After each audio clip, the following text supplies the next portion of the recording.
박사님을 소개합니다. 정주건축연구소 소장이신데요. 저희가 오늘 모신 두 발제자는 제가 이렇게 형식적으로 예의를 갖추기 위한 수사가 아니고요. 실제로 한국 교회 건축계에서는 탑2 가장 탁월한 두 분이라고 저는 생각을 합니다. 모시게 된 것을 영광으로 생각하고, 그리고 발제 들으시는 동안에 귀한 배움과 도전의 시간이 되기를 간절히 소망합니다. 정춘 박사님은 여기 건축연구소뿐만이 아니고 이제 오랫동안 학교에서 가르치기도 했고요. 여러분들이 발제문 중에도, 그리고 논찬문 중에 나오는군요. 여러 교회 건물을 직접 설계하신 분이기도 합니다. 이제 정춘 박사님, 우리 박수로 환영하겠습니다.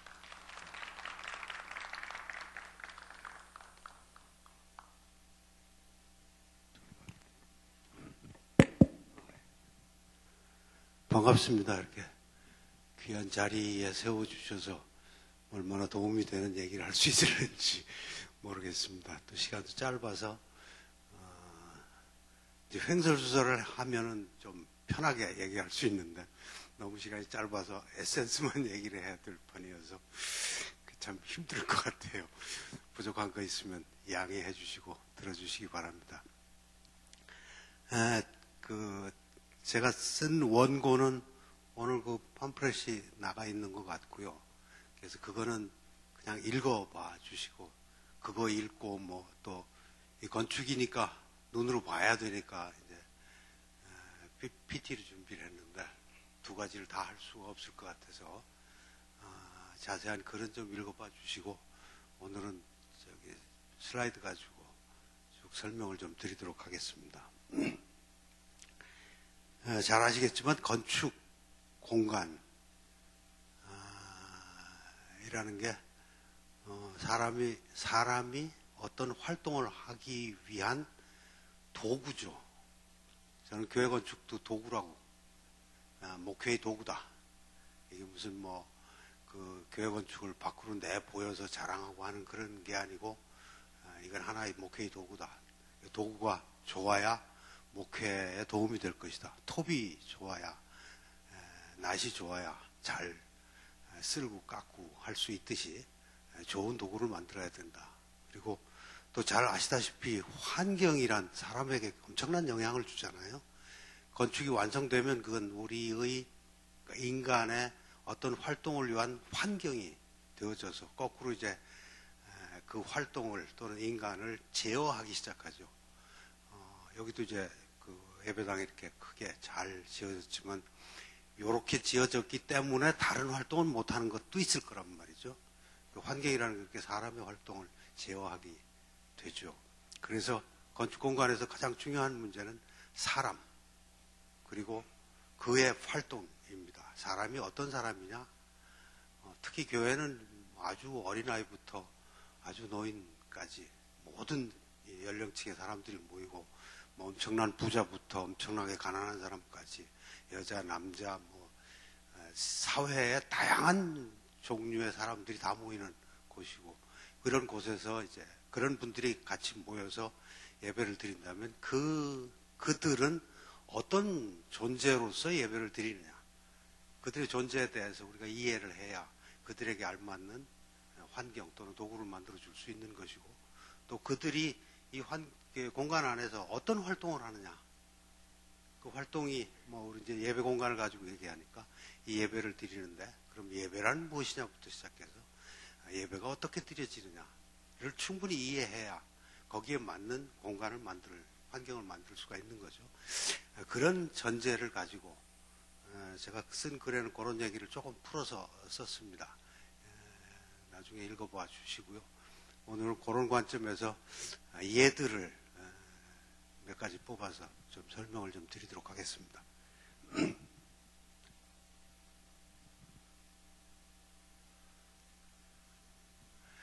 먼저 우리나라의 교회 예배 공간을 조금 이렇게 짚어볼 필요가 있을 것 같습니다. 아주 전통적인 예배 공간이죠. 우선 좀 양해해 드릴 것은 지금 컴퓨터하고 제가 만든 PT하고 비례가 맞지 않습니다. 옆으로 길어졌습니다. 그래서 사실은 건축적으로 보면 이건 말이 안 되는 얘기인데 비례가 딱 맞아야 되는데 양해하고 들어주시기 바랍니다. 왼쪽에 있는 게 아주 전통적인 소위 바시리카식의 예배당이라는 거죠. 폭이 좁고 길이가 길고 출입구에서 들어오면 저 맞은편에 강단이 있고 그래서 축이 하나 형성이 되어지고 모든 예배자들은 강단을 향해서 나란히 앉아서 앞에 사람의 뒤통수 건너서 저 멀리에 있는 강단의 설교자나 성찬 침례자나 거기서 이루어지고 있는 일들을 바라다보는 그런 예배당입니다. 이러다 보니까 이제 앞뒤 거리가 길어져서 더 뒤쯤 가면 좀 작은 예배당은 상관없습니다만은 뭐 한 천석만 들어가도 저 뒤에 들어가면 한 30m쯤 거리가 되거든요. 30m쯤 되면은 저 앞에서 이 설교하시는 분의 표정을 읽을 수가 없습니다. 사실은 설교를 들으면 그 설교하시는 설교자의 표정과 제스처까지 다 읽을 수 있어야 그래야 온전히 이제 의미가 전달이 되어지는데 그러니까 이제 옆으로 좀 벌렸죠. 소위 부채꼴 예배당. 다른 건 없습니다. 그냥 옆으로 벌려서 앞뒤 거리를 줄여주기 위한 것이지 기본적인 바시리카의 전통은 동일합니다. 이제 현대 대형교회, 성락성결교회도 대형교회입니다만 이제 이런 옆으로 벌어질 수밖에, 앞뒤 거리를 짧게 하려니까 옆으로 벌어질 수밖에 없는 그런 예배당들이 되어지죠. 최근에 한국의 예배당들을 보면 19세기에 미국에서 개발되었던 강당형 교회라는 게 있는데 찰스 피니가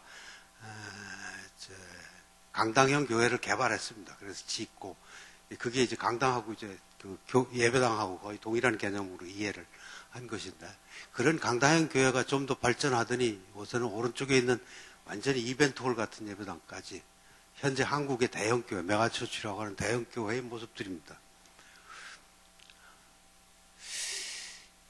꼭 대형교회만이 아니고 중형교회, 또는 아주 작은 교회들까지도 그 예배 공간의 디자인을 자꾸 대형교회를 흉내내는 그런 모습들이 있다 보니까,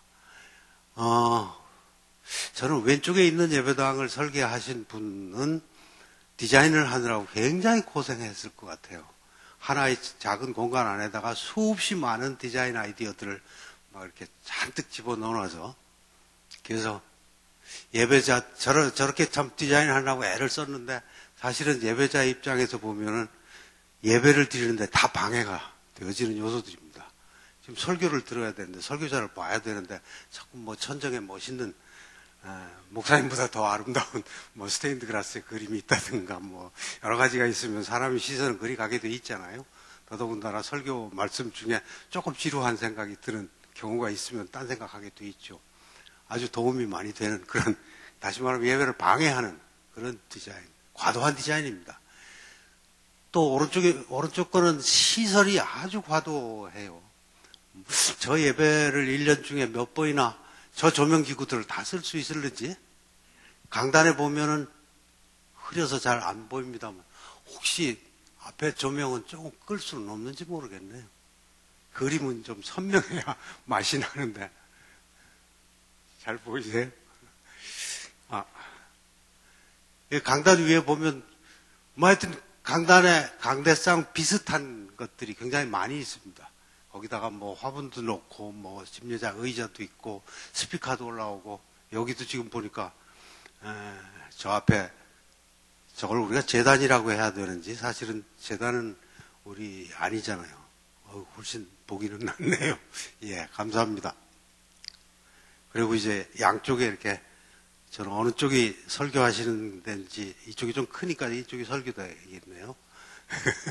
그리고 저쪽이 아마 사회대인지 하여튼 그런, 그리고 이제 모니터 스피커들이 여러 개가 지금 올라가 있고 그런데 저기는 그거보다 훨씬 더 많은 요소들이 들어와 있습니다. 어떻게 된 건지 이 오르간이 있는데 이거 가짜라고 하더라고요. 그 교회 장로님한테 제가 찝어서 물어봤더니 가짜입니다. 아직 돈이 없어서 그냥 파이프만 갖다 걸었습니다. 그렇게까지 해가면서 과연 그 강단을 장식할 필요가 있는 것이냐. 저런 요소들도 결국은 설교, 성찬, 예배 자체를 방해하는 장애 요소들이다라고 하는 점에서 좀 거기다가 죄송합니다만 여기 하다 보니까 자꾸 이게 눈에 보이네요. 앞에 프랑카드도 있단 말이죠. 프랑카드에 좋은 말씀들이 이렇게 써 있어요. 그럼 예배 드리면서 그거 쳐다보게 되죠. 그 글의 내용을 생각하다 보면 설교를 놓칠 수가 있죠. 이게 다 설교를 예배를 방해하는 요소들이란 말이죠. 여기도 마찬가지입니다. 그 다음에 예배 중심, 예배 중심이라는 표현을 쓰는데 강단이라고 그러죠. 강단 위에 이제 예전 가구, 우리는 성구라고 표현을 하죠. 과연 이제 저게 성구냐, 거룩한 가구냐, 뭐 이런 표현을 생각을 해본다면, 그래서 저는 예전용 가구다라고 표현을 해보는데, 그 강단을 구성하는 방법이 다 달라요. 어디는 강단 뒷벽 높이 거대한 십자가를 걸고, 그리고 그 밑에 이제 강대상, 설교대 또는 강대상이 중앙에 설치되어 있고, 여기하고 여기는 강대상이 중앙에 있네요. 그리고 이제 집례자, 설교자부터 포함한 집례자 의자들이 저 뒤에 쫙 놓이는 경우도 있고, 어디는 옆으로 좀 돌려놓기도 하고, 양쪽에 나눠놓기도 하고, 또 십자가 밑에 제단, 성락교회처럼 뭐 제단, 뭐라고 표현해야 될지 모르겠습니다. 우리는 이제 성찬상인데 저렇게 놓으면 성찬상은 아닙니다. 그런 제단 또는 성경대, 뭐 이렇게 여러 가지로 표현할 수 있을 텐데 그런 거. 그리고 성락교회처럼 이렇게 양쪽에 설교대와 또 사회대를 나누어서 놓고, 이 앞에 있는 건 뭔지 모르겠어요. 이게 이제 기본적으로 성찬상인데, 1년에 한두 번 성찬하면서 그거 나누니까 비어있는 공간 자리여서, 보통 이제 아랫강단 뭐 이렇게 표현을 해서 많은 교회들이, 제가 다니던 교회들에서도 저 위에서는 적어도 장로님 이상급만, 집사 이하는 밑에서 다, 여전도 애들도 다 밑에서, 뭐 이런 규칙을 가지고 있고, 최근에는 이제 이거 오늘 교회의 모습인데 그냥 완전히 무대가 되어져서 아무것도 없는, 필요에 따라서 설교대를 갖다 놓을 수도 있고, 또는 다른 뭐 요소를 놓고 그때 예배 또는 집회의 종류에 따라서 강단을 운영하는 그런 것까지 있습니다. 이제 우리나라를 좀 떠나서 외국, 뭐 서양이겠죠. 서구 쪽의 예배당들을 좀 보시면, 왼쪽은 중세 바실리카 전통을 따른 그 예배당, 현대에도 지어지고 있습니다. 또 하나는 이 종교개혁 시대에 종교개혁자들이 종교개혁의 여러 가지들을 개혁하면서 중요한 개혁 중에 하나를 예배개혁으로 봤었습니다. 그래서 초대교회 예배를 어떻게 그 종교개혁자들이 끌고 오느냐, 중세의 예배의 문제들을 개혁하느냐 하는 그런 종교개혁. 그리고 20세기에 카톨릭을 중심으로 해서 전례운동이 일어나고, 그리고 이제 비슷한 시기에 개신교에서도 예전 갱신운동들이 일어나고 하는데, 그때 만들어졌던 예배당의 모습입니다. 두 예배당 아무것도 없잖아요. 깨끗한 아주 단순한 저런 예배당 안에 예전 가구들만 놓이는, 요런 이제 그 중세 바실리카 전통의 예배당이 있는가 하면 저렇게 이제 둘러싸이는, 이렇게 모여 있는 것 같은 그런 종교개혁의 정신 또는 전례운동의 정신을 반영한 그런 예배당이 지금도 지어지고 있고, 또 하나는 또 하나의 예는 이제 메가처치들의 모습들이죠. 아까 보셨던, 우리나라에서 보셨던 것처럼 이건 소위 그 유명한 윌로우 크릭 커뮤니티 처치의 새로 지은 예배당의 모습인데, 저쯤 되면 완전히 우리가 예배당이라고 할 수 있나 하는 생각이 들 만큼 완전한 공연장입니다. 모든 시설이 공연을 위해서 갖춰져 있고, 그 공연을 어떻게 예배로 승화시키느냐 하는 것이 아마 윌로우 크릭의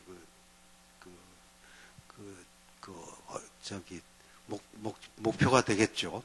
이게 이제 아까 잠깐 말씀드렸던 19세기 강당형 교회가 현대의 각종 설비와 장비들을 포함해가지고 이렇게 진화한 모습이라고 볼 수가 있을 거고, 우리나라에도 이제 이런 모습이 들어와서 최근 몇 년 사이에 아주 초대형 교회들은 이런 형상들을 유지하고 있습니다. 자, 그런 우리나라 또는 세계적인 어떤 상황 속에서 우리는 예배 공간을 어떻게 디자인해야 될까? 특히 제가 이번 주제로 삼은 것은 신학적인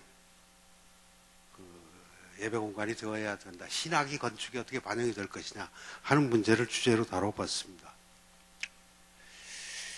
건축과 신학의 관계를 한번 먼저 좀 짚어보면 건축의 목적을 전통적으로 기능, 미, 그리고 내구성 내지는 안전성, 그리고 경제성 이렇게 네 가지로 얘기를 합니다. 그 중에서 교회 건축은 그 네 가지 외에 상징이라는 아주 중요한 문제가 대두가 되어집니다. 그 중에서 내구성, 안전성, 경제성 이런 문제들은 사실은 기술적인 문제여서 예배 자체와는 관계없습니다.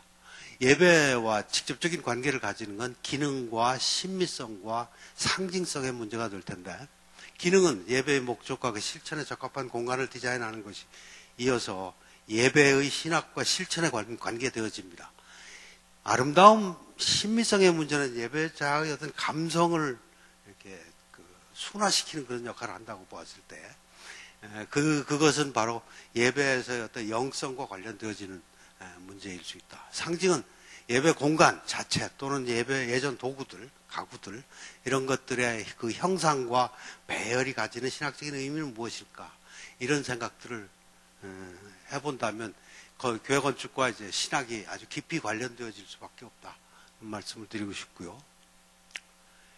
기능적인 질문을 좀 신학적 실천적인 질문을 좀 해본다면 이런 질문의 답을 가지고 신학과 실천을 이해하면서 디자인이 이루어져야 된다는 뜻에서 몇 가지 이렇게 생각나는 대로 질문을 해봤습니다. 예배란 무엇인가? 예배의 본질에 대한 이해가 있어야 되고요. 예배자들은 누구인가? 그들은 어떤 상호관계를 가지고 있는가? 그들은 하나님과 어떤 관계를 맺는가? 예전 안에서 우리가 잘 아는 설교, 성례전, 찬양, 기도, 봉헌이라고 하는 그 예배의 순서들은 어떤 방법으로 진행이 되어지는가? 그거에 맞도록 필요하면 통로도 만들어야 되고 좌석도 만들어야 되고 뭐 가구도 놔야 되니까요. 그 다음에 예배 안에서 집례자, 성가대, 회중의 역할과 위치의 상호관계는 어떻게 되는가? 다시 말하면 강단과 우리 회중의 관계는 이렇게 대응하고 있어야 되는가? 이거는 구별을 의미하죠. 저 강단이라고 하는 한 영역과 회중이라고 하는 영역은 서로 다른 존재. 한쪽은 베푸는 존재고 한쪽은 앉아서 받아 먹는 존재고. 이렇게 역할이 딱 구분이 되어진단 말이죠. 예배의 공간에 따라서 저 역할이 전혀 다르게 이해될 수도 있다. 그 예배에서 회중들은 예배에 어떻게 참여하는가? 예배의 참여와 집중이라는 게 굉장히 중요한 요소인데 근데 참여 방법은 무엇인가? 우리 개신교에서는 그냥 앉아 있으면 되죠. 들어와서 가만히 앉아서 말씀만 잘 듣고 끝났다고 하면 이제 가면 되는 게 이제 예배 회중이 하는 역할에 좀 젊을 거예요. 귀를 잘 열고 말씀을 잘 듣고 또 잘 보고 하면 되는 아주 수동적인 피동적인 역할을 하고 있죠. 근데 사실은 전례운동 카톨릭의 전례운동에서 제시하는 그 참여의 얘기에 능동적인 참여라는 표현이 있습니다. 회중들이 어떻게 이 예배에 예배자로서 이렇게 능동적으로 참여할 것인가 하는 문제들. 그 다음에 예전 도구들의 종류는 무엇이 있어야 되는가? 그것들은 어떻게 사용되는가? 하는 질문들을 해볼 수가 있을 것 같습니다. 신미성에 관한 질문. 예배 공간과 예배 도구들의 형태의 아름다움이 과연 예배에서 그렇게 중요한 것인가? 그런 질문을 해볼 수가 있을 것 같고 상징과 의미에 대한 질문도 교회 건물은 성전인가 회당인가? 우리 한국에서는 거의 대부분의 교회가 성전이라는 용어를 아주 자연스럽게 쓰고 있죠. 과연 이것을 성전이라고 한다면 영어로 얘기하면 템플이 될 테고 하나님의 집이 될 테고 그러면 이 건물이 정말 하나님의 집인가 거룩한 곳인가? 칼빈은 그곳에서 하나님께 예배를 드리는 예배 동안 그거는 거룩하다. 그 장소는 거룩하다. 그런 표현을 하더라고요. 거기서 예배가 드려지지 않는 동안은 그 공간은 거룩한 공간이 아니다. 라고 본다면 과연 이게 영구적으로 항상 거룩한 것인가? 성전인가? 그런 생각도 해볼 수가 있을 것 같아요. 예배 공간은 그 자체로서 거룩한 장소인가? 강단은 성소인가? 요새는 이 강단, 이제 여기도 이렇게 마루를 깔아놨죠. 그래서 신발 신고 갑니까? 요새는 이제 신발 신고 올라갑니다. 제가 오래 다니던 교회는 저기에 빨간 카페트가 깔려 있었고, 거기는 아무나 함부로 올라오면 안 되는 데입니다. 거긴 거룩한 곳이고, 거기 나와서 강단을 붙들고 기도를 해야 하나님께서 잘 응답을 하시고, 이런 식으로 한국 교회 교인들이 대부분은 아마 그렇게 교육받아 왔을 것입니다. 그런 곳인가, 정말로? 그게 그렇게 거룩한 곳인가? 설교, 성찬, 세례의 의미와 상호관계는 어떤 것인가? 지난번에 나영석 교수님이 예배의 역동성 얘기를 하시면서 세례와 성찬, 설교와 성찬의 관계를 이렇게 얘기를 해주셨는데 저도 많이 그 도전을 받았습니다. 근데 과연 그 설교, 성찬, 세례의 의미와 상호관계가 무엇인가에 따라서 그것들이 배치가 달라져야 되고, 그 다음에 예배의 핵심은 성찬인가 설교인가? 우리 개신교의 경우는 성찬은 거의 성락교회는 어떤지 모르겠습니다만 저희 교회는 목사님이 최근에 미국에서 다 오셔가지고 한 달에 한 번 합시다. 한 달에 한 번. 그전까지는 1년에 2번 했습니다. 그런 것도 이해를 해야 될 것 같고, 그 다음에 최근에 성가대를 찬양대라고 이름을 바꾼 교단들이 있는 것 같더라고요. 성가대인가 찬양대인가. 성가대라고 한다면 그 대원들이 거룩하다는 뜻입니다. 용어 자체로 보면 찬양대는 찬양을 하는 사람들이고, 어떻게 우리가 이해를 해야 되느냐에 따라서 성가대의 위치 또는 찬양대의 위치와 복장과 그 모습이 달라져야 될 의미입니다. 예전 안에서 침례자, 찬양대, 회중의 위치와 상호관계는 어떤 것들인가, 이런 생각들을 해볼 수가 있을 것 같아요. 그런 생각들 속에서 저는 나름대로 몇 가지 그 디자인에서 고려해야 될 기본 개념들을 뽑아봤습니다. 하나는 예배는 하나님 백성 공동체가 예배를 드리는 것, 공동체의 공간이다. 이 공동체를 어떻게 표현할 것인가, 또는 공동체적 예배를 드리도록 예배 공간이 어떻게 도구로서 도와드릴 수 있는 것인가. 그 다음에 하나님과 영적 교제의 장소라고 한다면 이 공간에서 어떻게 영성을 느끼게 할 것인가. 회중이 능동적 참여와 집중의 방법은 무엇인가. 그 다음에 환대성, 친밀성을 최근에 그 신학자들은 교회의 또는 예배의 환대성과 친밀성을 굉장히 강조하시더라고요. 그 다음에 아름다움, 그 다음에 상징과 신학적 의미, 또는 예배 공간의 어떤 융통성, 예배 공간의 배경화라는 표현을 제가 했는데, 예배에 대한 배경으로서의 공간, 이런 주제들을 어떻게 다뤄야 될 것인가 하는 걸 이제 그림으로 좀 보여드리도록 하겠습니다. 공동체라고 하는 관점에서 두 예배 공간을 비교해 본다면, 왼쪽에 있는 예배 공간은 모든 예배자들이 저 앞에 멀리 떨어져 있는 강단과만 관계를 가집니다. 더 나아가서 강단을 통해서 이제 설교 말씀을 통해서 성찬을 통해서 하나님과 관계를 맺겠죠. 근데 대체로 그 개인적인 관계를 맺게 됩니다.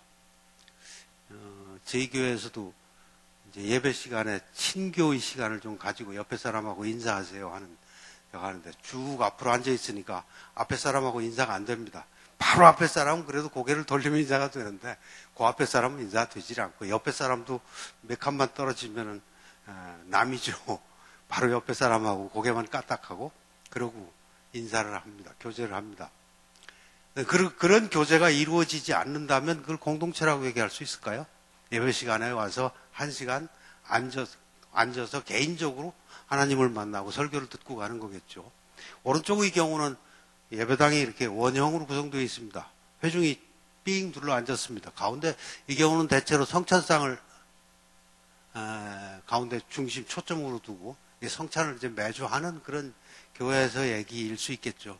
저렇게 둘러 앉으면 모두가 서로 마주보고 서로를 의식하고 서로 아이 컨택이 이루어질 수가 있겠죠. 그러면서 서로 이제 그 공동체임을 깨닫고 인식하면서 예배를 드릴 수 있는 것 아닌가. 그래서 예배의 공간에서 공동체의 예배를 얘기한다면 우리의 예배 공간의 구성 방법은 달라져야 되는 것 아닌가. 최근에 이렇게 어느 상가에다가 조그만 개척교회를 하시는 목사님이 찾아오셔서 도와달라고 하셔가지고 예배 공간을 이렇게 구성을 했습니다. 본래 이게 다른 교회가 쓰던 예배당을 이제 인수받았어요. 그때 이렇게 쭉 아까 바실리카처럼 이렇게 나란히 이렇게 배치되었던 거를 의자를 돌려서 최소한으로 넣자. 그래서 한 20석만 들어가게 만들어 놓고 가운데다가 성찬상 겸 설교대. 이 조금만 돼서 뭐 가구 2개 둘 게 있느냐. 하나 가지고 겸용하게 하자. 그래서 성찬상 위에다가 조금만 뭡니까 보면대 하나 놓고 설교하고 그리고 그 옆에다가 성찬기 준비해놨다가 성찬할 수 있게 그렇게 구성을 해놓으니까 뭐 인원이 작아서도 그렇지만 상당히 이렇게 가족 같은 느낌이 훨씬 더 드는 것 같아요. 영성이란 무엇일까 하는 생각을 해봅니다. 빛이 공간의 영성을 굉장히 높여줄 수 있지요. 색도 그런 역할을 합니다. 이태지 공동체의 장면인데, 저 붉은 색깔이 굉장히 영성적인 느낌을 줍니다. 그런 것 말고도 아주 이렇게 아주 단순하고 완벽하게 단순한입니다. 그리고 전체가 완전히 통일되어 있는 이런 공간도 굉장히 영성적인 공간으로 이해됩니다. 저는 이 교회를 방문했을 때 예배당 문을 탁 열고 들어가는 순간 무릎 꿇고 기도하고 싶은 그런 마음이 이렇게 속에서부터 우러나는. 예. 오스트리아에 있는 아주 작은 한 200명 정도 앉는 그런 예배당입니다. 여기는 저기다 이런 거 해놨어 하는 생각을 하실는지 모르겠는데 사실은 본래 없는 겁니다. 추수감사절 조금 지나서 제가 가가지고 그때의 장식들이 있고 보통 때는 이 설교단과 성찬상도 새까만 가구 박스로 되어 있는 것만 딱 놓여 있습니다. 심지어는 집례자 의자들을 보세요. 어떻게 하면 안 보일까 하는 생각을 가지고 그냥 벽에 일부러 만들어 버리는 이런 아주 현대 예술에서 소위 미니멀리즘 얘기를 하는데 그런 것이 오히려 예배의 영성을 높여주는데 굉장히 큰 도움을 줄 수 있다. 예술도 신미성이 예배자들의 영성을 굉장히 높여주는데 도움을 줄 수 있을 것 같아요. 이건 파리 와데팡스 앞에 지어진 새로운 예배당인데 이건 건축가만의 솜씨는 아닙니다. 예술가가 조각가가 같이 작업을 한 걸로 보여지고 환대성이라고 하는 게 뭘까? 오른쪽에는 우리나라에 흔히 보여지는 교회의 현관 출입문입니다. 들어와서 로비가 있고 좀 썰렁해요. 이렇게 정리가 안 돼 있는 것 같은. 이거 왼쪽에 있는 것은 이것도 오스트리아에 있는 예배당인데 들어오면서 안에가 이렇게 투명하게 다 들이다 보이고 깨끗하게 잘 정리되어 있다는 것이 지저분한 요소가 없다는 얘기입니다. 일부러 가구를 선맞춰 배열했다는 얘기가 아니고 공간 자체로 아름다움을 보여주는 이런 공간에서 좀 뭔가 밝고 따뜻하고 이렇게 환대받는 느낌. 같은 유리를 썼어도 이쪽은 시커먼 유리를 써놔가지고 안에가 들이다 보이지 않게 만들어 놨는데 이건 들이다 보이니까 들어가도 되는 것 같은 그런 느낌. 이 배경으로서 예배 공간 얘기를 좀 드리고 싶은데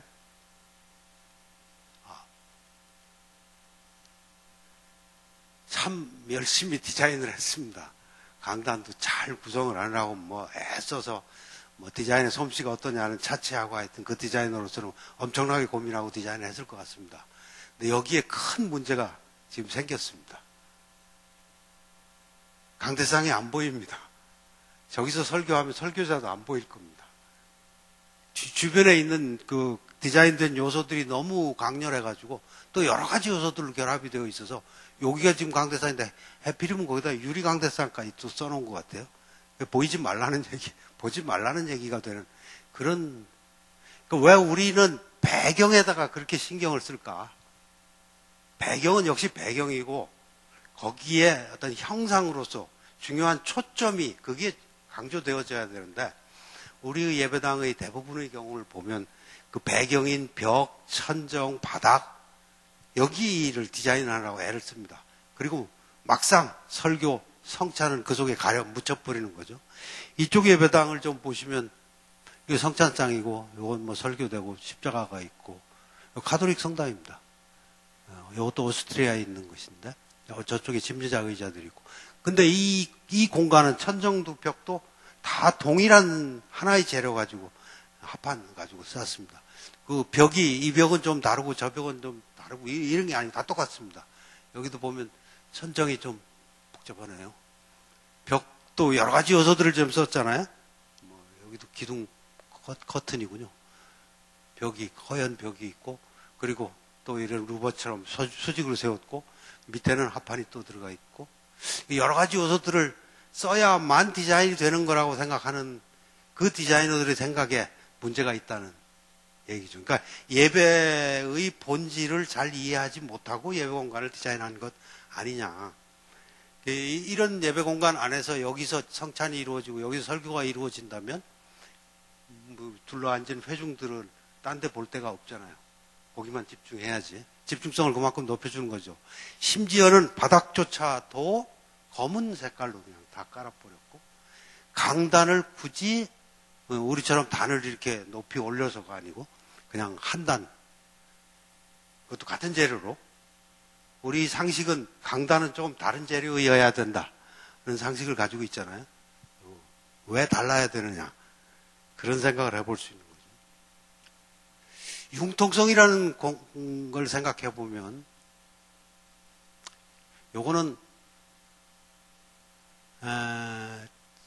왼쪽 거는 이제 의자를 전면을 향해서 이렇게 놓았다가 이게 다 이동식, 여기도 지금 전면 부분은 다 이동식 의자를 놓아서 이 앞에 부분을 다양하게 사용하실 수 있는 융통성을 주셨는데 이 예배당은 전체가 다 동일한 레벨입니다. 동일한 바닥. 그리고 의자들이 다 움직일 수가 있고 그러다 보니까 그 공간 자체가 전체의 공간 자체가 자유롭게 세팅에 따라서 자유롭게 쓰여질 수 있는 거죠.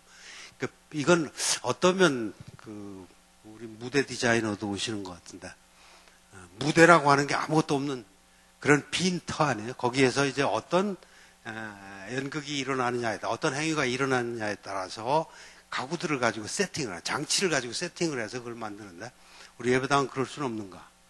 더더군다나 예배가 이제 앞으로 뭐 예배학자들이 아시겠지만 점점 변화되어 간다면 그때 변화되어 갔을 때 고정된 예배당의 경우는 방법이 없잖아요. 다 뜯어버리기 전에는. 좀 이렇게 가변성 있는 목적에 따라서 세팅함으로써 예배가 달라질 수 있는 그런 방법을 사용하면 얼마나 좋을까. 이런 예배당도 한번 만들어 봤습니다. 이게 디귿자로 해가지고 요렇게 가구를 놓고 공동체적이다. 가운데는 이제 개인 의자를 놓고 조그만 교회입니다. 요 앞에 있는 가구들을 양쪽으로 이렇게 마주보게 놓고 성찬, 요 설교대를 가운데다 이렇게 돌려놓음으로써 성찬하기 위한 그런 공간으로 변화되는 거죠. 설교는 어차피 좀 한쪽에서 한쪽 방향으로 이렇게 방향성을 가지며 전달이 되어야 됩니다. 근데 성찬은 이렇게 그걸 이제 친교, 교제라고 표현한다면 이게 성찬상을 중심으로 해서 함께 나누도록 되어야 되지 않느냐. 이건 인터넷에서 찾은 건데 어떤 분이 저하고 비슷한 고민을 하면서 강단 위에 있는 예전 가구들을 어떻게 배치하느냐에 따라서 그 의미가 어떻게 달라지는지를 실험해 본 것 같아요. 여기는 십자가가 바닥에 내려와 있습니다. 강단에. 설교대, 요건 성찬상, 집례자 의자는 요 뒤에 있습니다. 그렇게 구성했을 때와 십자가가 위로 올라가 붙고 여기에 고상이 붙고 그리고 성찬상이 중앙에 오고 설교대가 옆으로 가고 집례자가 여기 있고 두 개일 때 성찬과 설교, 집례자의 중요도와 의미가 달라진단 말이죠. 우리 쉽게 생각할 일은 아닌 것 같습니다. 그렇다면 예를 들면 성락성결교회의 경우에 저서 자꾸 얘기해서 죄송합니다. 눈에 보이니까 이렇게 두 개를 놨는데 이 두 개는 어떤 의미를 가질까? 그 예배와 직접적으로 가지는 신학적인 의미를 가지는 요소가 아니라면은 치워야 되는 것 아닌가라는 생각 들고, 우리가 흔히 사회대라고 얘기하는데 그 기독교의 예배 공간 역사 속에 사회대라고 하는 개념은 없었던 것 같아요. 독소대는 있었어도 그런 어떤 의미로 이렇게 이제 예전 가구들을 배열을 할까 하는 문제를 좀 생각해 볼 필요가 있을 것 같습니다. 아마도 이렇게 되면 그리스도를 중심으로 말씀과 성찬이 동일한 중요성을 가진다라고 생각하는 것. 이쪽은 그리스도를 중심으로 해서 성찬이 중심이 되어지고 말씀이 성찬을 가르치는. 이건 이제 나영석 교수님의 생각하고 비슷한 것 같아요. 말씀이란 거기서 이제 잔치, 천국의 잔치로 이렇게 초대하는 그런 이어야 된다라는 표현을 지난번에 하신 것 같은데, 그런 생각. 성찬이 그동안 어떻게 이루어졌는가 이렇게 몇 가지 좀 찾아보니까 중세교회 때는 성찬이 이런 방법으로 이루어졌더라고요. 동쪽 벽 끝에 제단화라고 하는 이 벽화를 벽을 배경으로 해서 그 앞에 성찬상을 이렇게 붙여놨어요. 그리고 사제들이 회중들의 앞에 서서 회중과 같은 방향, 그 제대를 쳐다보면서 이렇게 미사를 드립니다.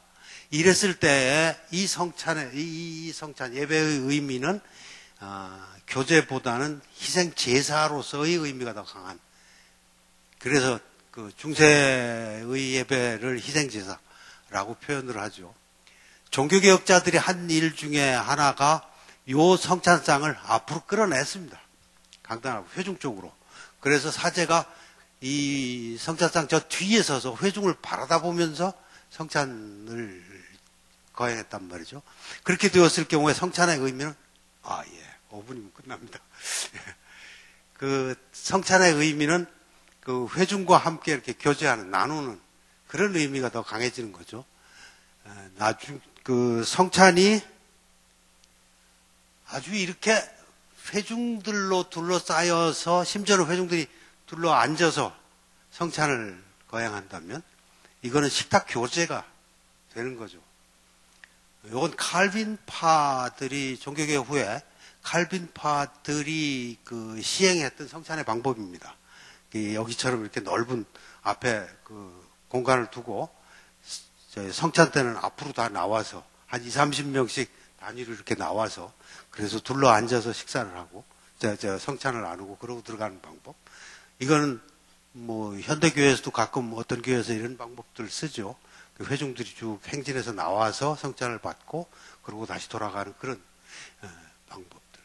이 각각이 가지는 의미가 다른 것 같아요. 성찬에 대한 의미가, 성찬이 가지고 있는 여러 가지 의미들 중에서 어떤 것을 강조하느냐에 따라서 배열이 달라지는 것이어야 되지 않느냐. 세례반의 위치와 상징도 좀 생각해 볼 수 있을 것 같아요. 중세교회 때도 마찬가지였습니다만은 그 예배당의 입구에, 요게 지금 요 예배당은 여기서 계단 타고 쭉 올라가면 거기가 예배 공간이거든요. 요게 예배당으로 들어가는 진입로입니다. 바로 입구에 이제 세례반을 놓았다. 이거는 세례반이 요 경계를 중심으로 밖과 안이 다르다라고 하는 구별을 표현하는 것 같아요. 우리나라 캐톨릭 교회들도 그렇죠. 들어가면 성수반이 있어서 성수반에서 찍고 이제 들어가는 그런 구별의 개념이라고 한다면, 요렇게 이제 예배 공간 안에 들어와서 통로에다가 이렇게 둔 경우는 이거는 어쩌면 기억의 의미를 가지는 것 아닌가. 자기 자신의 세례를 기억하면서 예배자의 자리로 돌아가도록. 요쪽 오른쪽의 방법은 종교개혁자들이 이제 주장했던 방법들인데, 이 강단 쪽 앞에, 다시 말하면 회중 앞에, 회중들의 앞에 성찬상과 설교대와 그 세례반이 하나의 세트로 이렇게 구성이 되어지도록, 그래서 상호 관계를 가지게 하고 이 세례가 구별보다는 회중의 공동체와 관계를 맺는 어떤 의식으로 이해하도록 하는 것, 그런 방법으로. 다시 말하면 똑같은 세례반의 자리에 따라서 그것이 가지는 의미가 달라질 것이다. 가구도 굉장히 중요한 얘기입니다. 예전 가구의 디자인, 이건 뭐 기능에 맞춰서 디자인돼야 되고 쉽게 아름답고 상징성 있게 만들어져야 되는데, 우리 선구사에서 나오는 대부분의 선구는, 여기는 아주 참 디자인을 굉장히 잘 해놓으셨는데, 이렇게 좀 디자인하면 좋을 텐데, 그냥 이런 한국 교회 아마 대부분의 경우는 이런 선구들이 들어가 있죠. 그런데 이건 외국 교회들의 디자인들입니다. 외국 교회 가보면, 서양의 교회들에 가보면 교회마다 가구들이 같은 데가 없어요. 그 교회에 맞춰서 디자인되어지는. 그러니까 그 교회의 외부 형태로부터 내부 공간까지, 그리고 안에 있는 가구까지 하나의 일련된 디자인으로 그 통일성을 가지도록 디자인되는 그런 모습들을 봅니다. 성찬상 디자인 좀 보시죠. 굉장히 단순하면서도 아름답고, 요건 가끔 그 뉴스에도 좀 나오고 그러더라고요. 핀란드에 있는 뭐 바위 교회 해가지고, 그런 여기서 돌을 따내가지고 만들어 놓은 세례반. 이건 동경 대성당에 있는 세례반인데, 완전한 예술 작품입니다. 이런 방법으로 예배 공간이 디자인되었으면 좋겠다. 그런 기대를 해봅니다. 감사합니다.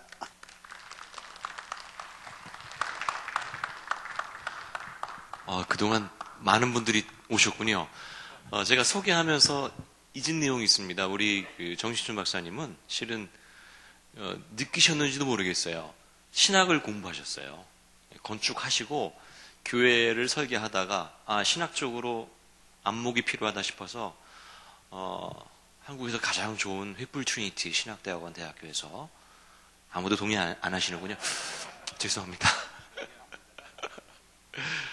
신학도 공부하셨습니다. 그래서 아마 여러분들이 신학적으로 이런 고민, 이런 다양한 이슈들이 있구나 하고 느끼셨을 거예요. 탁월한 논찬들이 기다리고 있습니다. 아주 풍성한 토론이 이루어질 거로 기대하고요. 그것은 이제 조금 있다가 하고, 저희가 아까 소개를 해드렸지만 우리 총장님 이제 소개해드리겠습니다. 이정구 총장님 어디 계신가요 지금? 방금 전에 여기 계셨는데, 혹시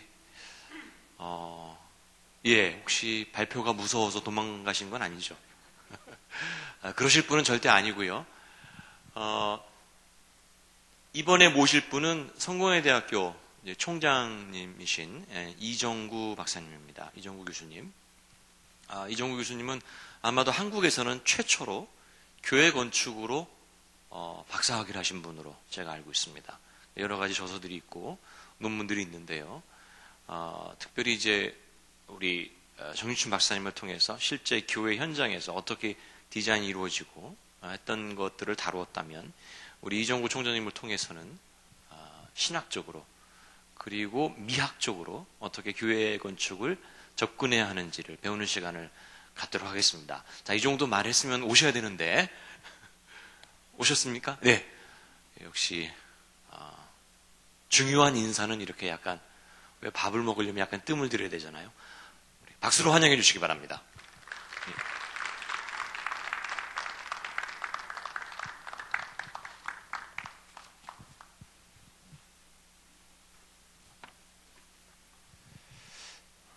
뵙게 돼서 반갑습니다. 제가 일주일 전부터 지독한 독감에 걸려가지고, 독감인지 뭔지 오늘 다 제 병을 다 여러분들한테 전파하고 가게 될지 모르겠는데, 전 이 모임이 이렇게 성대하고 뭐 중요한 건 줄 몰랐어요, 사실은. 상당히 가볍게 생각하고 사실 왔었는데, 보니까. 근데 뭐 정시춘 선생님이 말씀 다 해주셨는데 저는 여기 그냥 앉아서 좀 아까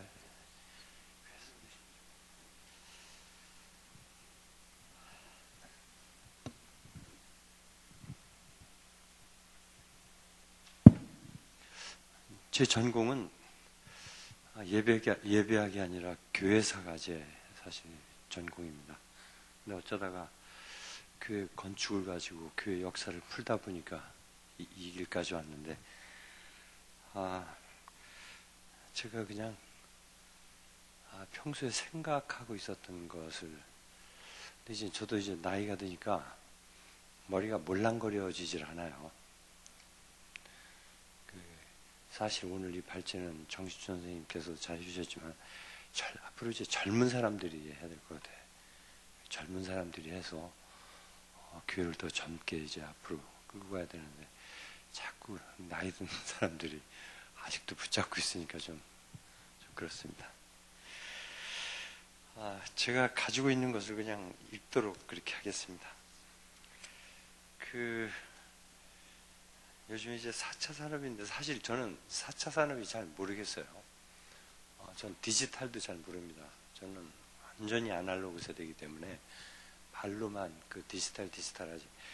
사실 저는 지금도 핸드폰을 이런 걸 쓰고 있습니다. 그럼 이걸 쓰는 이유가 제가 뭐 좀 몇 가지 이유 때문에 이걸 쓰고 있는데, 한 번은 학생들하고 아주 곤혹을 치른 다음에 이제 나는 카톡이라는 걸 모른다 하고 닫아버렸습니다.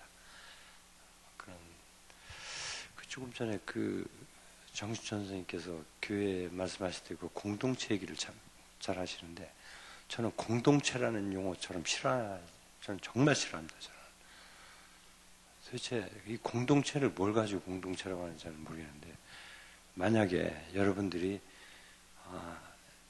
주전자를 다 막고 물을 끓인다고 한번 해보세요.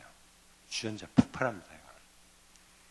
근데 그런 걸 한국교회는 공동체라고 하는 것 같아. 근데 공동체는 이 숨통이 좀 있어서 좀 들락거려야 되는 겁니다. 그래서 우리가 그 김환기 씨 작품을 봐도 그 추상화하지만 언제나 길이 이렇게 있잖아요. 숨통처럼. 그래서 언제나 드나들고 들숨날숨이 있어야 공동체가 되는 거지. 내 식구, 내 가족, 내 교인, 그거는 야만주의죠. 그런 야만주의가 없습니다. 교회는 언제나 열려 있어야 된다는 것을 전제로 하고 제가 말씀을 드립니다. 그래서 공동체라는 용어를 쓸 때는 언제나 조금 무엇이 공동체인지를 좀 잘 인식을 하신 다음에 사용했으면 하는 바람입니다. 이 4차 산업을 설명할 수 있는 중요한 단어를 하나 든다면, 저도 뭐 들은 얘기입니다만, 빅데이터라고 할 수 있을 겁니다. 그래서 인공지능 로봇에 데이터를 입력하지 않으면 그것은 묘한 형태의 쇠붙이에 불과하게 될 겁니다. 그래서 한 제품을 생산하기 위해서는 기획, 디자인, 생산, 판매 서비스라는 과정이 있는데, 일체의 과정을 데이터로 재구성하면서 순식간에 이런 것들이 이제 이루어지게 됩니다.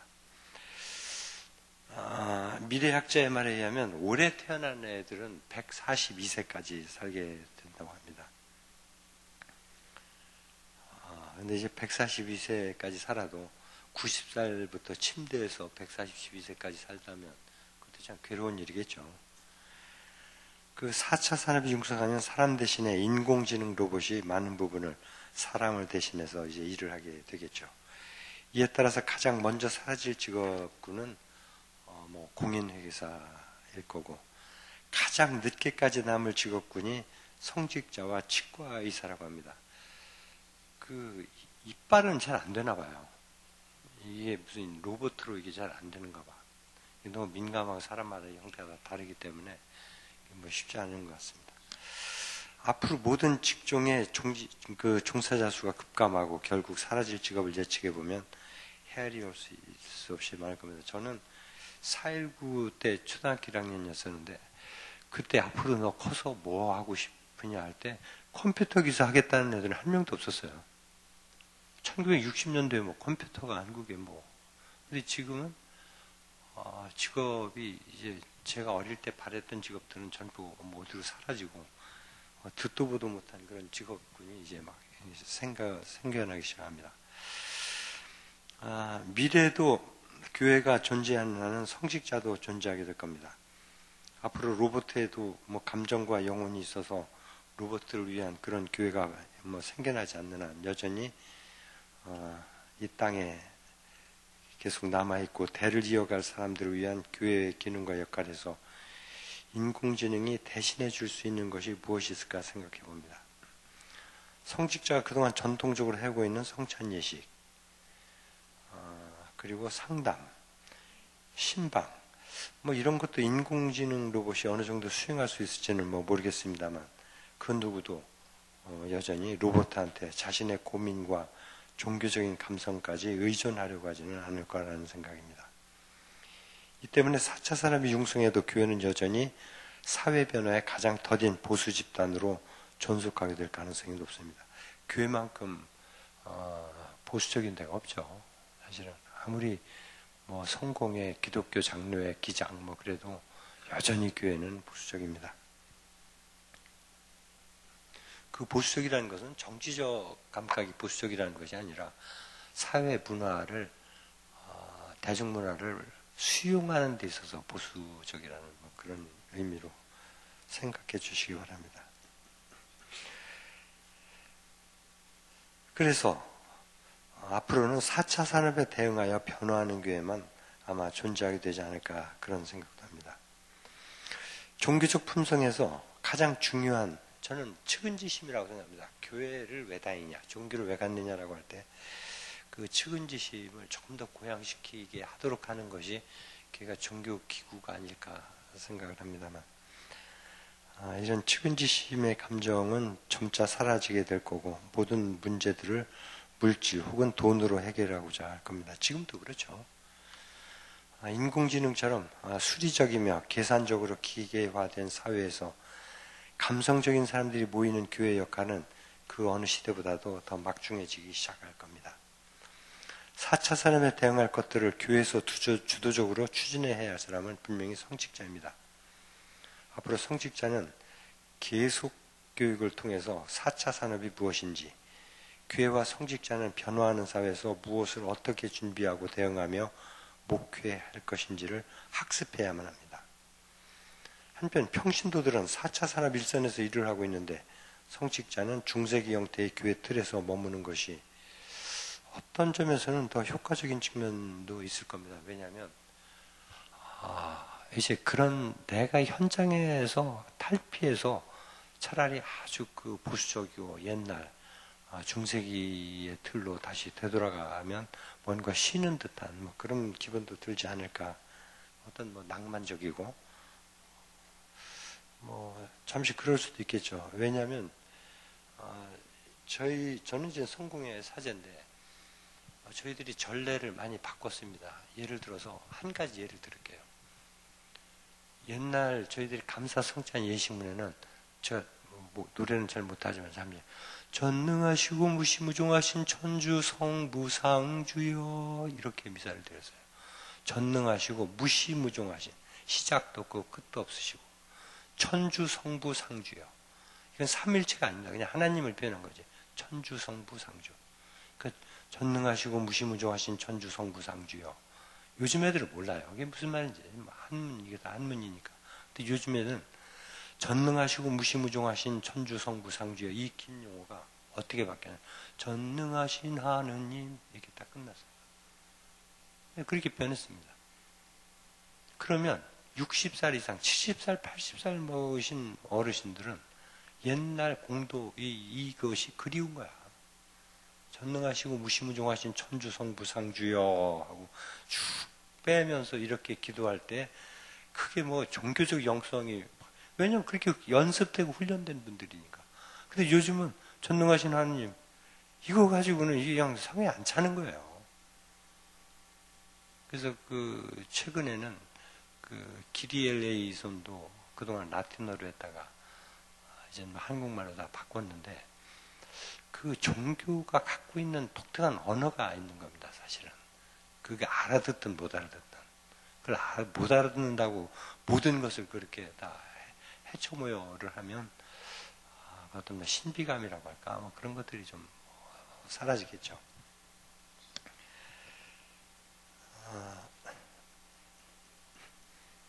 그래서 인공지능이 할 수 없는 일을 성직자가 담당해야 할 부분은 앞으로 사람의 섬세한 종교적 영성과 측은지심을 고양시키고 상담하는 일, 이런 것들이 이제 앞으로 성직자들이 교회 안에서 맡을 주된 일들이 아닐까 생각합니다.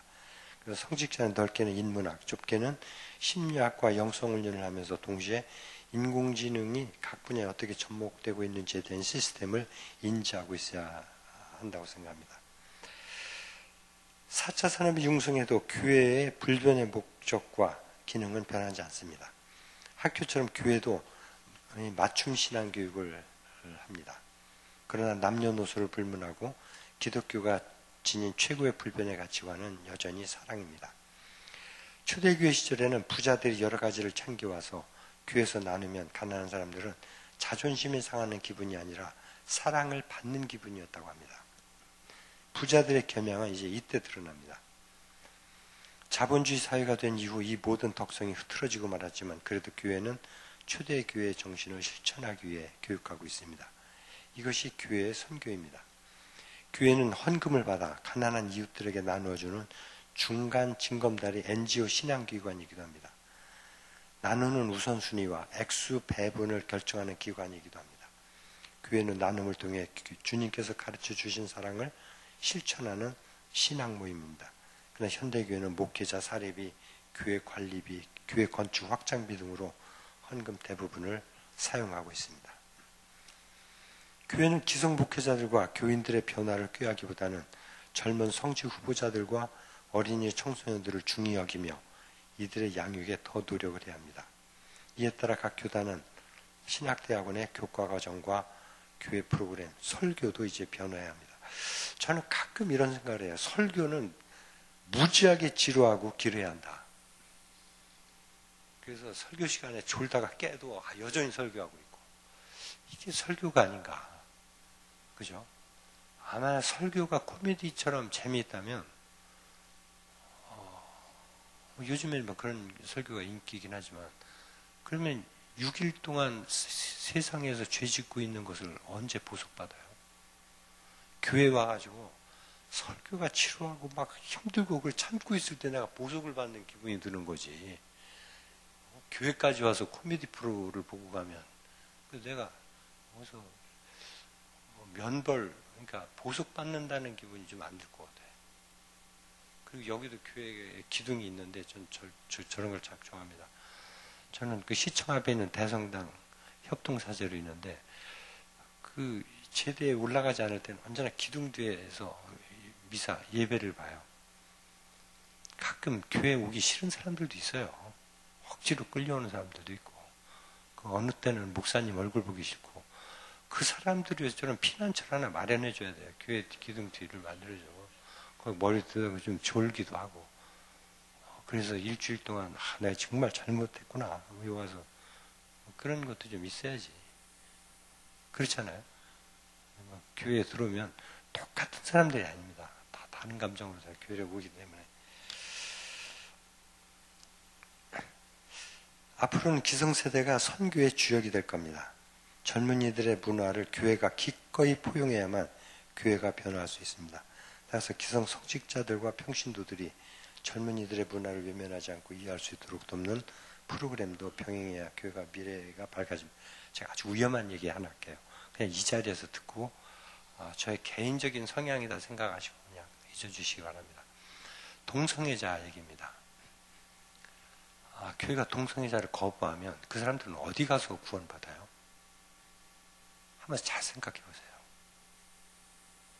동성애자들을 교회마저 동성애자들을 거부하면 그 사람들은 어디 가서 구원받을 건가?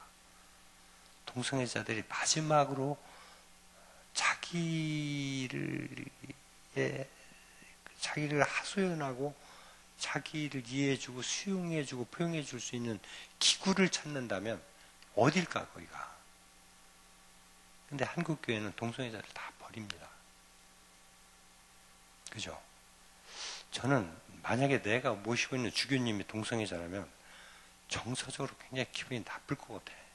사실 가까이 안 가고 싶고 정서적으로는 그렇습니다. 저 개인적으로는. 그러나 교회가 동성애자를 버리면 어떡할까? 그런 생각을 좀 해봤습니다. 미래시대의 교회 공간입니다. 교회는 어떻게 이제 변화할 것인가? 이제 앞으로 평신도들에게 신앙의 이름으로 무보수 봉사하기와 과도한 헌금 요청도 저는 무리라고 생각합니다. 모두가 재정과 관계가 있습니다. 이를 타개하려면 결국 교세를 확장하는 길밖에 없습니다. 인구는 줄고 젊은이의 문화와 정서는 급변하고 있는데 교회는 과거 곤충 채집하던 시절의 정서를 간직하려고 하면 교세 확장은 더 어려워집니다. 피라미드 구조처럼 30대에서 50대의 연령세대가 구성원 분포의 중간에 깊게 있어야 교회가 건강하게 성장할 수 있습니다. 4차 산업이 교회 안에 들어오기 시작하면 예배의 구성과 성격도 기술 발전에 따라 서서히 변화할 수밖에 없습니다.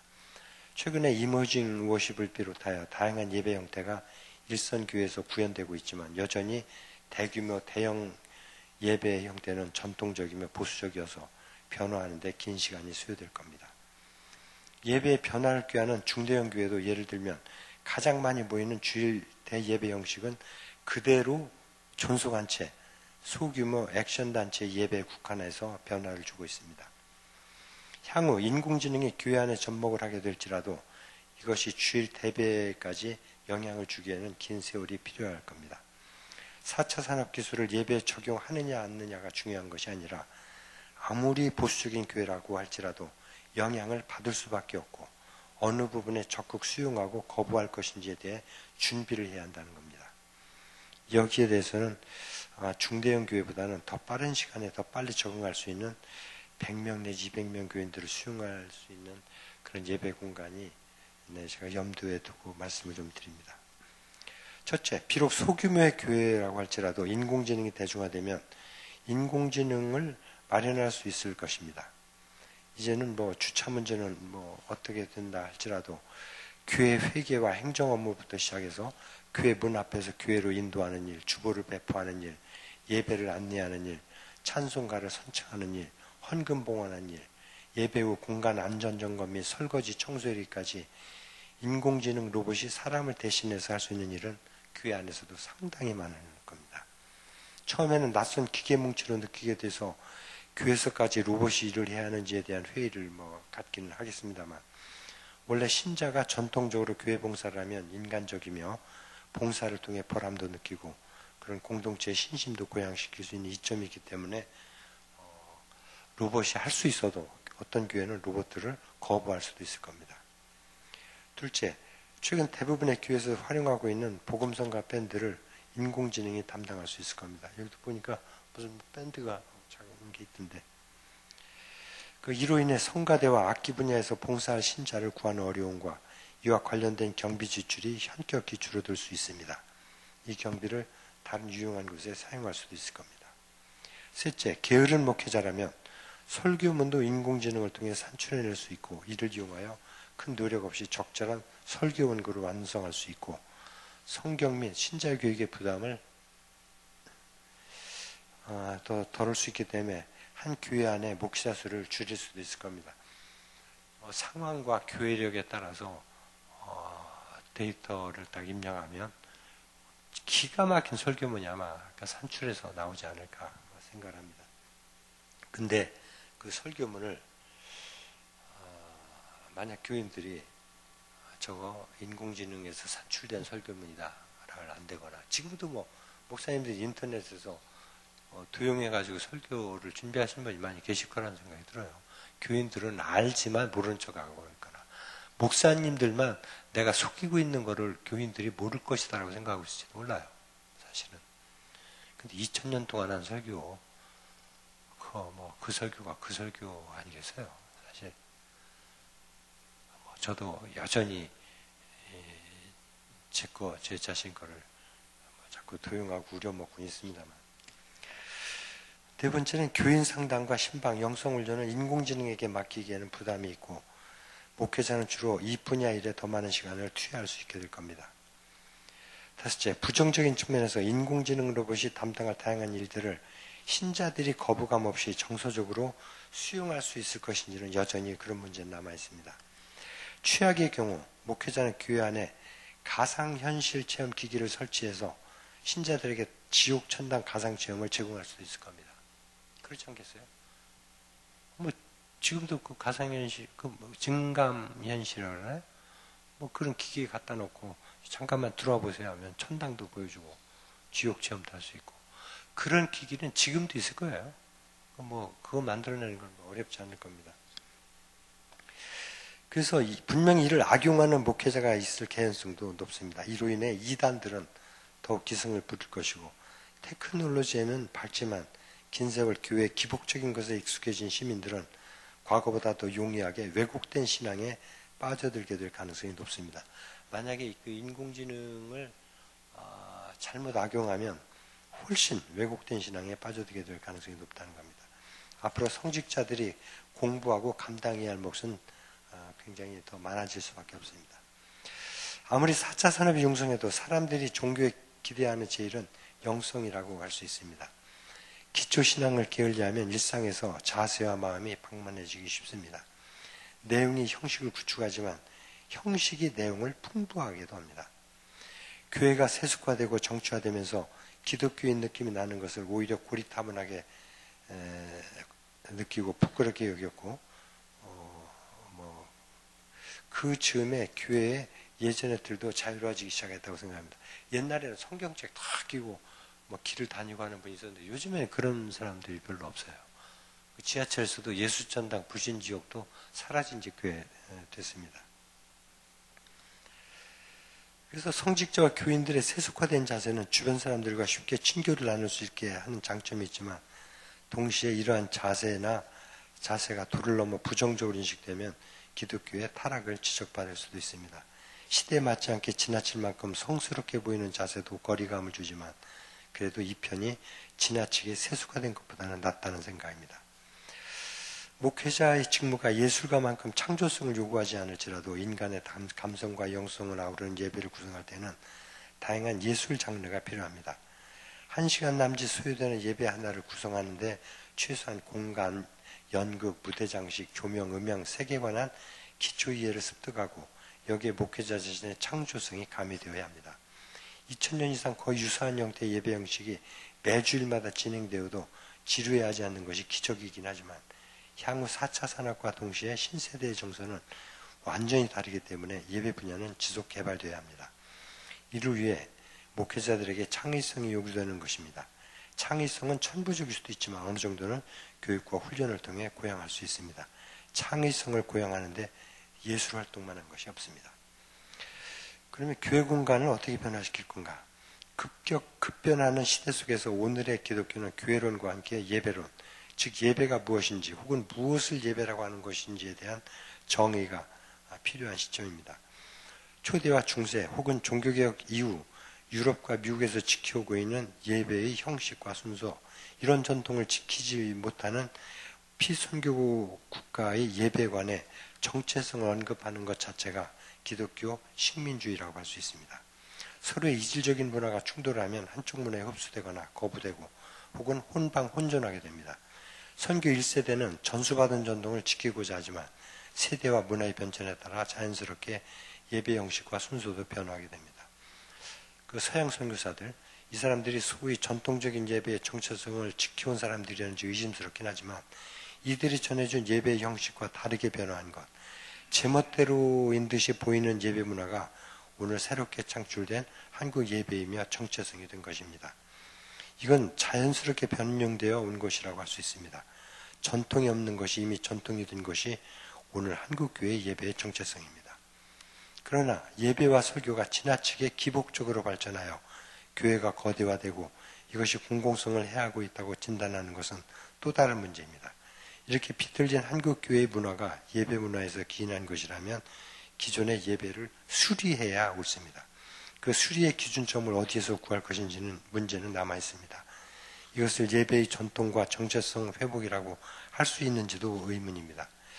첫째, 기독교 초기 예배 공간의 형태인 직사각형 혹은 정사각형의 평면을 현대교회도 사용하고 있습니다. 이것은 교파와 교단을 불문하고 예배 형식이 크게 변화하지 않았다는 것을 의미합니다. 그러나 향후 이러한 전통적 예배 공간의 형태는 예배 형식이 변화에 따라 변화하게 될 겁니다. 둘째, 많은 부분을 인공지능 로봇이 담당하게 되면 예배 공간에서 지성소 부분과 성가대 부분, 밴드가 설치된 부분들을 축소하여 공간을 확보할 수 있습니다.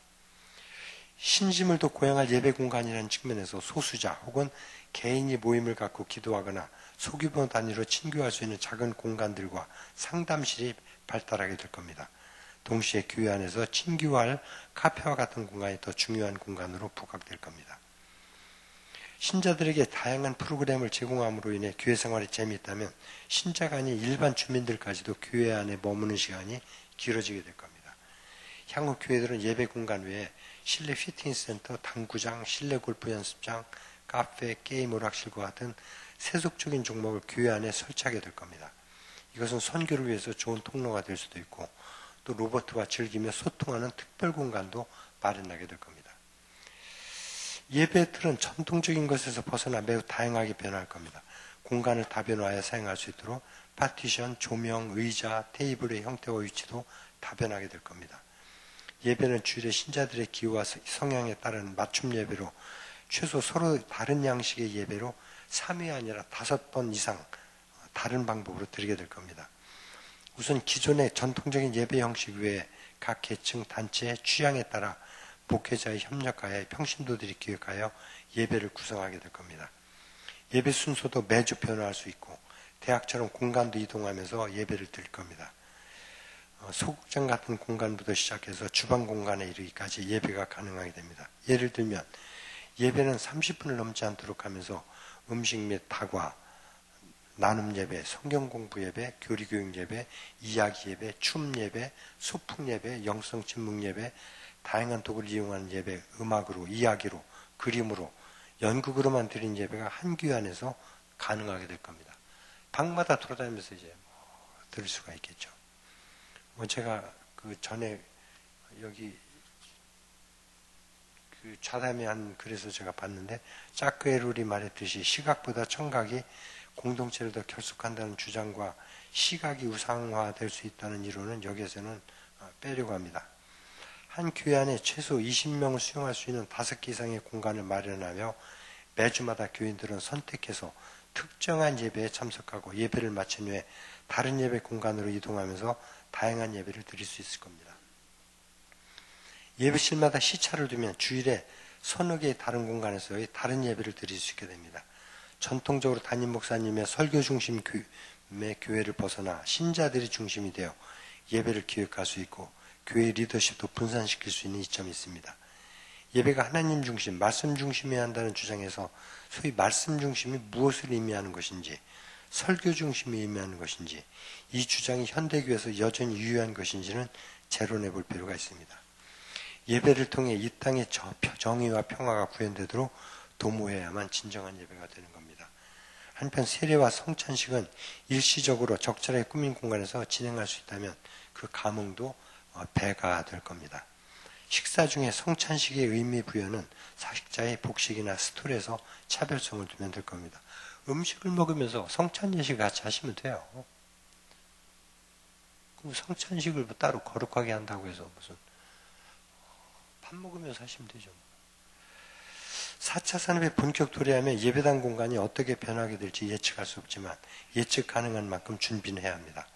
향후 예배 공간은 한 교회 안에서 다양한 예배의 진행을 위해서 다수의 다양한 공간을 확보하는 것이 바람직합니다.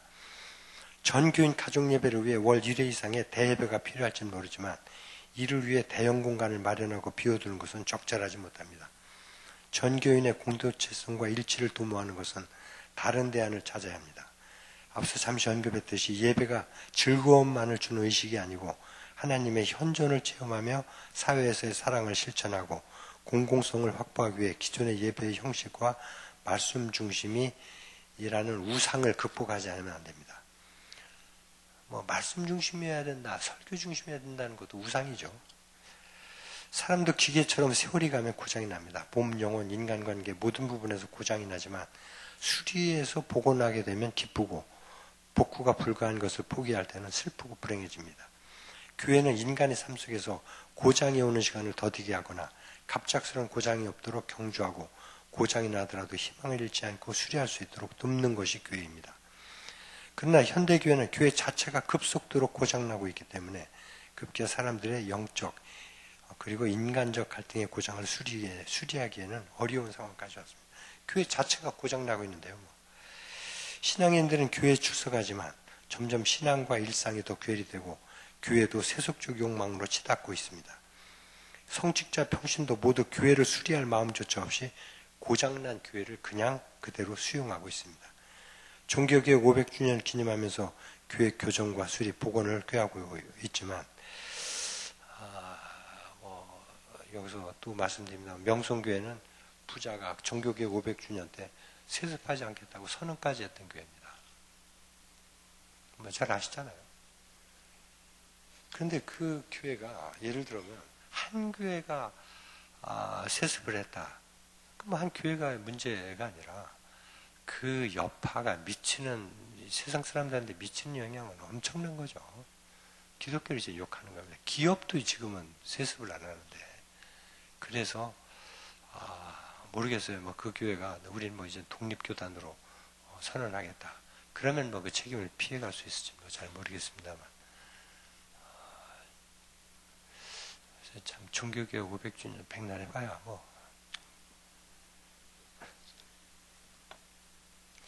이제는 더 이상 교회 교정과 수리 복원을 기성세대에게 기대해서는 안 됩니다. 자칫 4차 산업을 교회에 적용하여서 기성세대들은 더 큰 고장을 일으킬 가능성이 높습니다.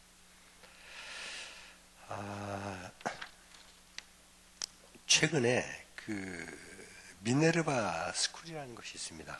혹시 대학에 계신 분들은 아시겠습니다만 캠퍼스가 없는 대학이에요.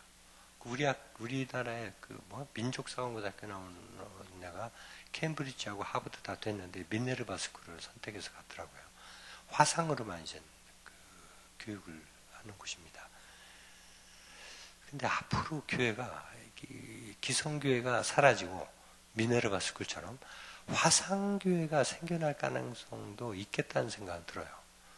그때 이제 영성체, 소위 감사성찬 예식이나 이런 것들을 어떻게 할 것인지 미네르바 스쿨처럼 그런 것은 어떤 지역의 한 곳에 잠시 모여서 공간을 마련해서 그때 감사성찬 예식을 하고 또 흩어지고 화상으로도 예배 보고 그럴 교회가 또 앞으로 생겨나지 않을까 생각합니다만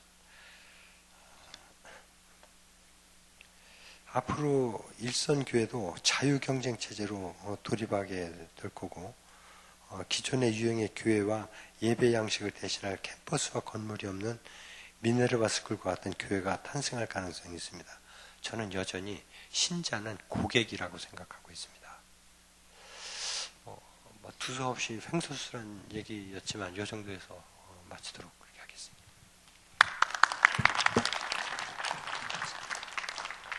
네, 감사합니다. 질의응답 시간은요, 식사 후에 있습니다.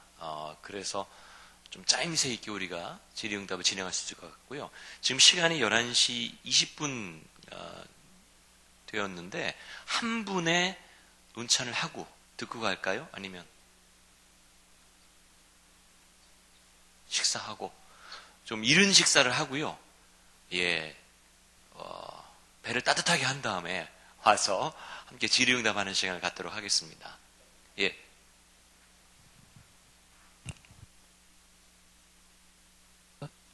1차, 2차 콜로키움 때는 이제 점심을 도시락으로 먹었거든요. 그러니까 원래 처음에 기획할 때 도시락으로 점심을 한 이유 중에 하나는 시간을 절약하고 그런다, 이제 그런 의도도 있었고요. 그리고 아까 이제 시작할 때 잠깐 안내해 드린 것처럼 오늘 날씨가 굉장히 추운데 그럼에도 불구하고 여기 본당에서 한 이유는 이번에 4번에 걸친 콜로키움이 그냥 뭐 학문적인 또는 전문가들의 논의 이것만이 아니고 아주 구체적으로 성락 성결교회 이 대예배실에 예배를 어떻게 세팅하느냐. 학문적으로 보면 케이스 스타디고요. 그래서 이제 오늘 추운데도 우리 1차 콜로키움은 여기서 했어요. 그리고 2차는 이제 성산홀에서 하고 그리고 3차 다시 여기서 하는데 그래서 이제 오늘 여기서 이렇게 하게 됐고요. 근데 오늘 날씨도 춥고 해서 또 우리 교회 평신도 지도자분들도 많이 참석하셨는데 1차, 2차까지는 사실은 딱 신청한 사람만 여기 참석할 수 있었어요. 왜냐하면 점심 도시락을 딱 주문해서 준비해야 되기 때문에. 근데 오늘은 그냥 바로 내려가서 우리 교회 분들은 다 아시죠. 근데 다른 분들도 1층 이렇게 나가면 바로 왼쪽에 짬뽕 잘하는 집. 우리 교회 간판보다 더 잘 보입니다.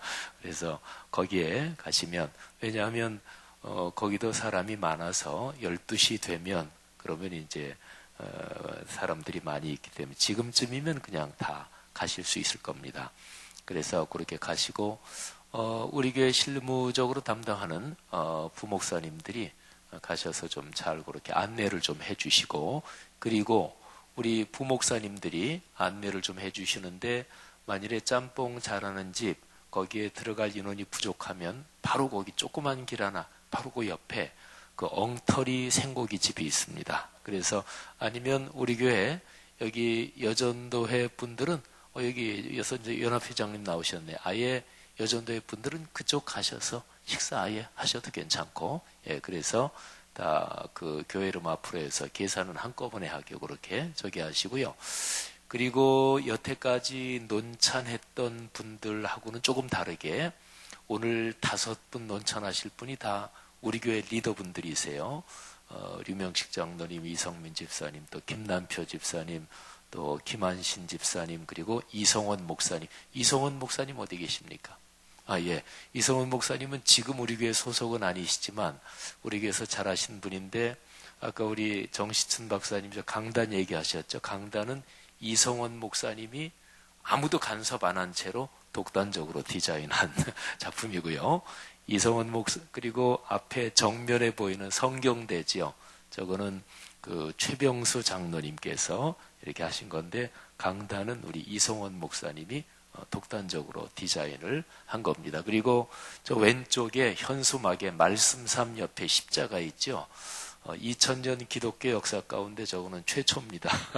저 십자가도 제가 늘 걸고 있고 우리 교회 목회자 직원들이 공적인 사역 때는 반드시 그냥 걸고 이게 매뉴얼입니다. 뭐 사적으로는 뭐 상관없지만 요 십자가를 이것도 아무런 간섭도 받지 않고 이성원 목사님이 디자인한 겁니다. 2000년 기독교 역사에 십자가가 수많은 종류가 있는데 우리 교회 성전 짓고 우리는 성전이란 말 씁니다. 우리는 말씀 성전 이렇게 이 건물에 이름표를 붙였는데 근데 들어오면서 이성원 목사님한테 제가 부탁을 했죠. 2000년 기독교 역사에 수많은 십자가가 있는데 이 목사님이 좀 특이하게 십자가를 한번 디자인 좀 해보라고 그래서 이성원 목사님이 디자인한 십자가가 이겁니다. 그래서 이성원 목사님 같으신 경우에는 우리 교회 여기 지을 때 말하자면 같이 참여해서 또 이성원 목사님이 가지고 계신 어떤 컨셉 시각으로 같이 좀 영향을 끼치기도 했고요. 그래서 5분 발제자 논찬자한테 부탁드리는 거는 우리 정시춘 박사님 또 이정구 총장님에 대한 논찬도 논찬이지만 그거하고는 조금 별개로 그냥 5분의 시각으로 또 사실은 우리 교회 분들이니까 근데 사실은 오늘날 한국 교회에서 전문가이신 평신도 리더분들이 교회 사역에 본인들이 가지고 있는 전문적인 식견을 충분히 드러내도록 그렇게 할 수 있는 결정 구조 이런 게 사실은 한국 교회가 아주 취약하죠. 그래서 5분은 이따가 식사하고 와서 하실 때 2분에 대한 논찬도 일부분 포함되지만 그거 그냥 한 30% 정도 나머지 70%는 본인들 얘기를 좀 해주셨으면 좋겠어요. 여기 김남표 우리 서양 화가신데 우리 교회에서 어릴 때부터 잘하신 분이죠. 근데 지금도 기억나는 게 그때 당시에 거의 건축이 다 끝날 즈음에 우리 김남표 집사님 또 유장로님도 제가 기억이 나는데 또 이성원 목사님 그때 같이 계셨던 걸로 기억이 돼요. 또 그때 프랑스에서 문학하고 오신 집사님 성함이 기억이 안 나는데 그런 분들 몇 분 모시고 우리 공간 어떻게 할 건지 그랬는데 그때 이제 김남표 집사님이 이 교회 건물은 통상적인 교회 건물에 비해서는 상당히 크고 또 우리 내부적인 사람으로서는 건물 구조가 뭐 이렇게 얼른 들어오지만 처음 오는 사람한테 상당히 복잡한 건물이다. 그래서 공간 전체를 다 채우려고 그러지 말고 그냥 놔두고 살아가면서 그냥 채웠으면 좋겠다. 그리고 우리 교회 여기 예배당 이 둥그런 계란처럼 둥그런 거에 그 구리거든요. 외벽이 가장 오래된 건축 재료 중에 하나인데 그거를 인공적으로 파랗게 녹을 입혀가지고 장충동에 있는 장충교회는 그렇게 했죠. 근데 이제 그때 우리 유명식 장로님이 건축위원이셨어요. 근데 녹을 입혀가지고 한 거 하면 더 멋있죠, 처음에. 네, 돈 뭐 조금 더 들고. 근데 그때 유 장로님이 하신 말씀이 기억나는데, 그냥 우리가, 인생길 걸어가면서, 우리가 나이 들어가면서 그냥 자연스럽게 녹이 슬도록 하자. 처음에 질 때 아주 반짝반짝 햇빛이 빛나서, 햇빛이 비쳐가지고 맞은편 어떤 가게에는 햇빛이 반사돼가지고 너무너무 이게 그런 거예요. 그래서 그 가게를 위해서 현수막을 한동안 일정 부분 걸어놨는데 지금은 이제 다 까매졌죠.